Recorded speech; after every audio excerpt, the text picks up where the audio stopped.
shows on YouTube, absolutely free. NFL, college football, NBA, MLB, MMA, UFC, fantasy football, and so much more. GSMC Sports Network has shows running all day long, with new sports shows starting every 2 hours. Just like on your favorite cable sports channel, except GSMC Sports Network is absolutely free. Just search GSMC Sports Network on YouTube to catch one of your new favorite shows, like the GSMC College Football Podcast, Chip Shot Football Podcast, Hoops and Heels Women's Sports Podcast, GSMC Basketball Podcast, and so many more. Check it out for yourself. GSMC Sports Network, now available on YouTube absolutely free. Search GSMC Sports Network on YouTube right now.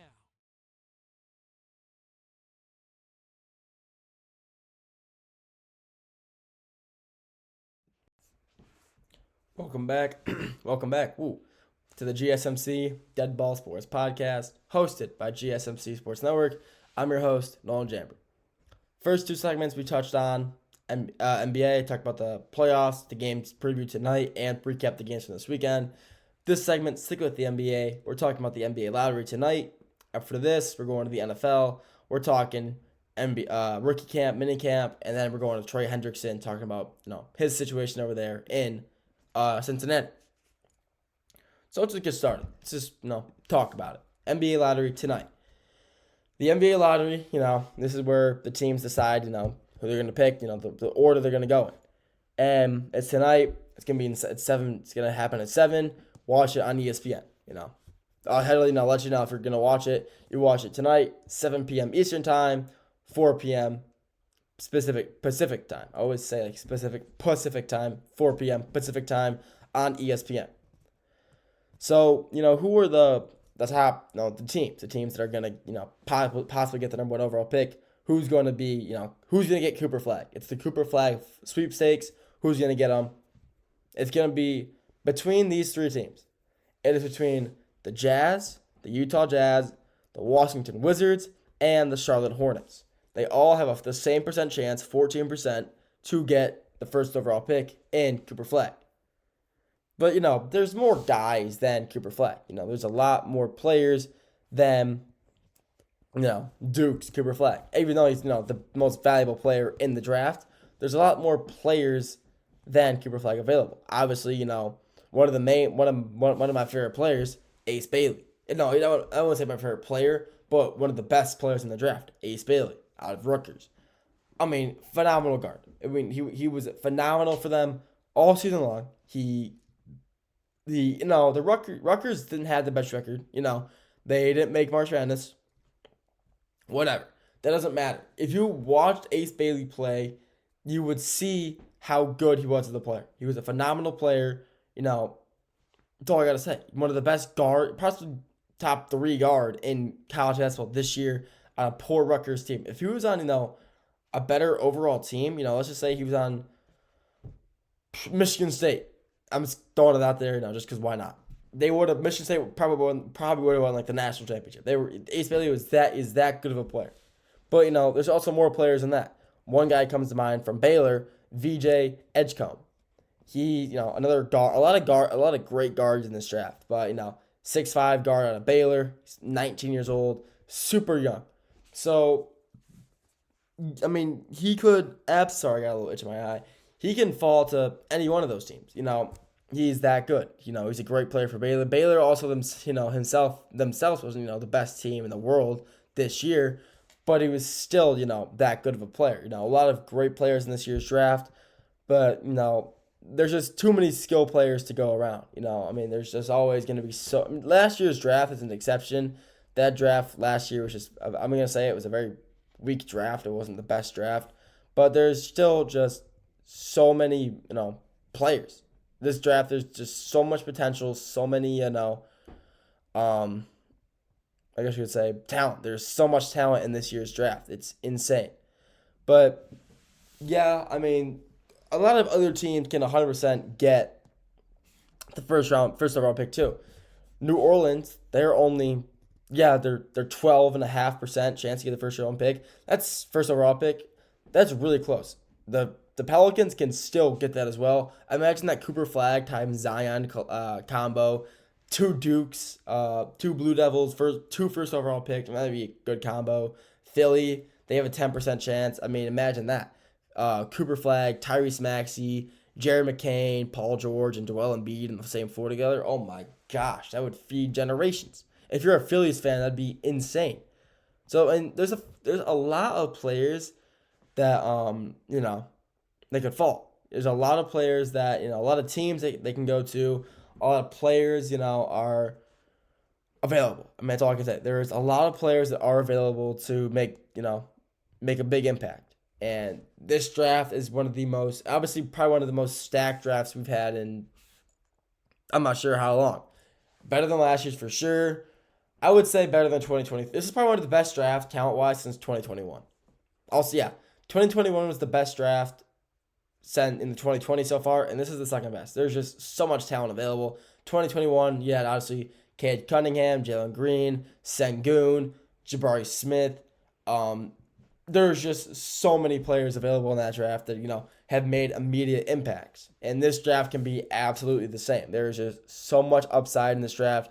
So many players in this draft are gonna help out their team tremendously, whether it be guards, forwards, centers. Who's it gonna be? I mean, it's insane how much talent there really is. So this draft is going to shape a lot of teams' futures. They really will. This draft here is going to be a lot of make or break decisions for teams. Because what if a lot of these teams are heavily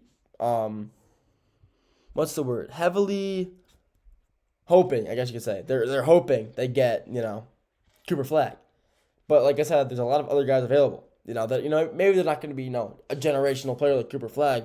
There's still a lot of good talent out there. I said Ace Bailey, VJ Edgecombe. You could say I'm gonna butcher his name. Con Canopal out of Duke, another Duke player, another guard out of Duke. I mean, he was a great guard for them. Showed up a lot. Showed up very very heavily for Duke in March Madness. Obviously a Michigan State alum now, a Michigan State player from last year. Jason Richardson's son, phenomenal player for Michigan State. I can see him being a top 10 pick this year as well. I mean, I think he might end up falling to Atlanta or Dallas, wherever these teams land. But this is going to be like I said just already so many times in this segment, this draft here is going to shape a lot of teams' futures, and I mean a lot of teams' futures. There is so much talent, upside, potential, whatever you want to say, in this draft that there's just too much. Even though there's so much talent, no matter what pick you get in the top 10, you're going to get an absolute dog of a player, no matter where.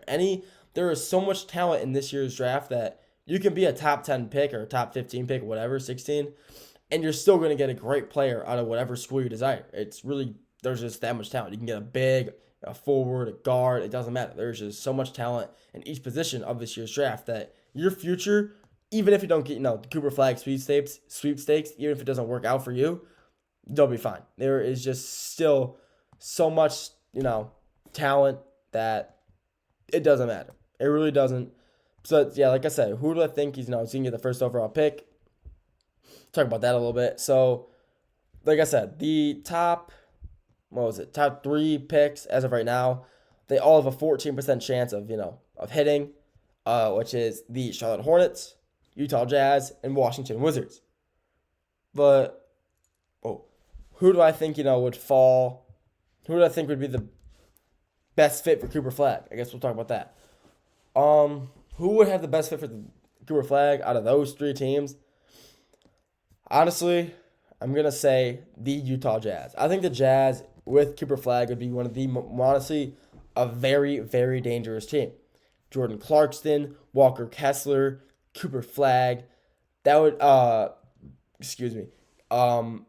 Filipowski. That would be an insane starting 5. I know it's only listed 4 players. That's they're big 4 players, I guess you should say. And that's a very, very good starting 5. I think the Jazz would honestly benefit from him the most. I think him going to Charlotte would do absolutely nothing for him. I think any player who goes to Charlotte, I just don't see succeeding. You got LaMelo Ball. yeah, he's, a great player, but he's had no success in his career, playoff wise or anything like that. And I believe that, him going to Utah, I think that'd be the biggest chance for him to succeed. If they get Cooper Flag, if the Jazz get Cooper Flag, I see them being a play-in team this year. I think they're a good enough team with him because they were tanking half the season. They were tanking since honestly probably December to try to get him, and it was very noticeable. They're having Walker Kessler shoot threes. He doesn't shoot threes. He doesn't. But I think they 100% benefit the most getting him. He would just help them a lot in every aspect, and he would be the one to help them take them to a play-in, maybe playoffs. I think he's just that good of a player, and the team around him would support him the most. The Wizards team on paper is a great team. Honestly, Jordan Poole, Marcus Smart, Sadiq Bey, Alex Sarr. That's a good Chris Middleton. That's a good team on paper, but they're just, I wouldn't say a good team. They're a decent team on paper, but I just don't see them benefiting. Any team would benefit from getting him, but I think the Jazz would benefit the most from getting Cooper Flag in this year's draft, and I hope they do. I think he'd fit in there great. Honestly, I do. So that's all I got for this segment. Next segment, we're going to the NFL, kicking over there, talk about the NFL minicamp. After that, we're going to go to end it all talking about Troy Hendrickson and Cincinnati. So we'll get to all that after the break.